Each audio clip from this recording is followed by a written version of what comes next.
Good morning. This morning I took my dogs for a walk. There's Mike, Gypsy and Luna. So I brought this, my snap camera, Fuji 6x9, and beside that it's infrared film.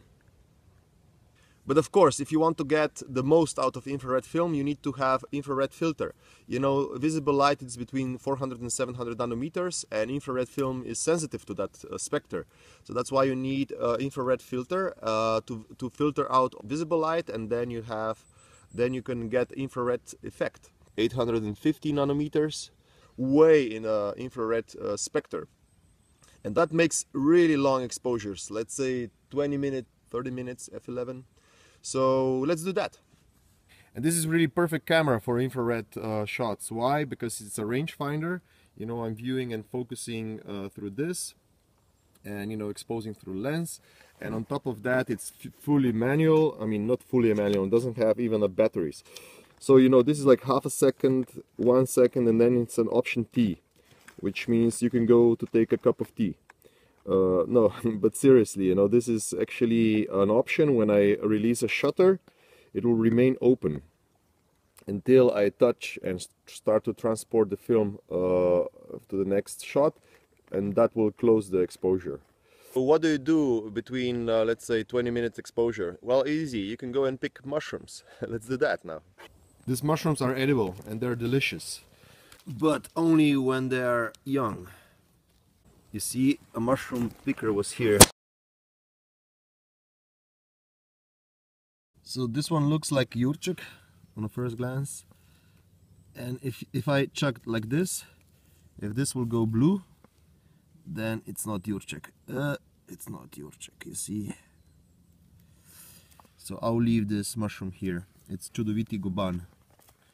So it's not poisonous, but it's not good. These ones are really interesting. These are very delicious, but only when they're really young. And they're called dust mushrooms. Why? That's why.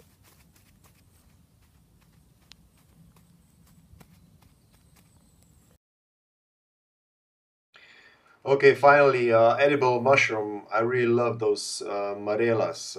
They're really great. My wife makes a fantastic goulash out of them with polenta, or you can fry them even better. Okay, you see, guys, this is edible and this is poisonous. But you can notice there is a ring on the and that ring is movable, can be moved, and this doesn't have any ring. And also on the top you can see the difference. Okay, which animal is that?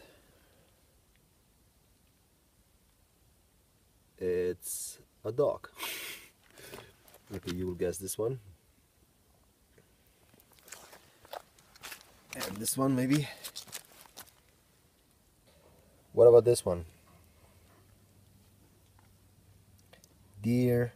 Okay, those traces were really easy, but check this one. If you will guess this one, I owe you a drink. Okay, check this out. Okay, this was a deer, but here in front there is another trail, you see? And one more. And one more, and one more. What's that? Let's follow it.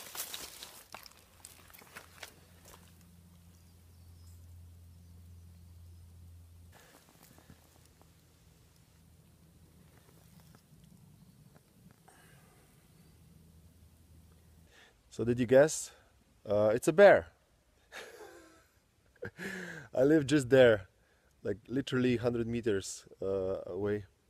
And I'm really proud and really happy that I live in an environment where also bears are here, because if there are bears and wolves and lynx, which there are in these forests, that means, you know, I'm living in the most healthy environment that you can ever wish. You know, the predators like that, they live only in the most healthy environment, which Slovenia definitely is. So yeah, career-wise, to go back to Slovenia from London or from Italy or wherever I was living, it was a kind of a bummer. But like in the quality of living, you know, I'm really happy that I'm here. Then somewhere else. One more important tip: when you finish with the exposure, put the lens cap on before you stop the exposure with a transportation knob.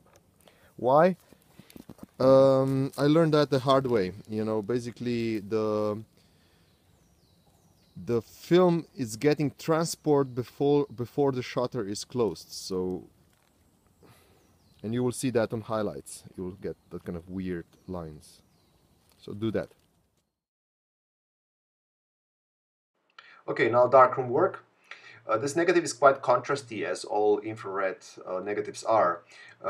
Because of that, I'm dodging the blacks. I want to bring a little bit lighter, so I'm making shadow on these areas.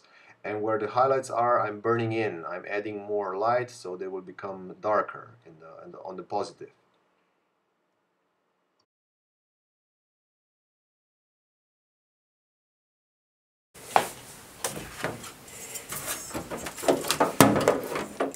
Now, as usual, we have to develop it.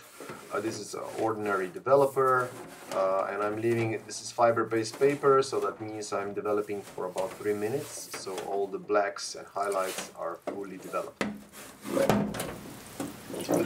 After developing comes fixing and washing, and then this, what you see here, it's toning with sulfite toner and then also with selenium. But I covered this topic in some other videos before, link is under. Okay guys, that's it. Thank you for watching. This is my final print. It's really contrasty, but I like it like this. Infrared is all about high contrast. It's all about extremes. It's not like visual light. So I'm really happy with it.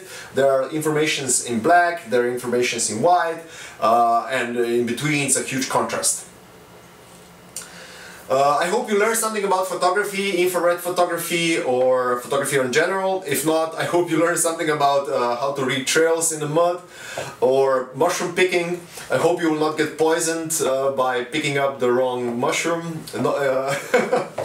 Yeah, thank you for watching. Last but not least, let me thank foremost and outmost to my patrons. These videos are supported by crowdfunding, and I started last month, and in this month I can buy myself 200 grams of silver nitrate, which is fantastic.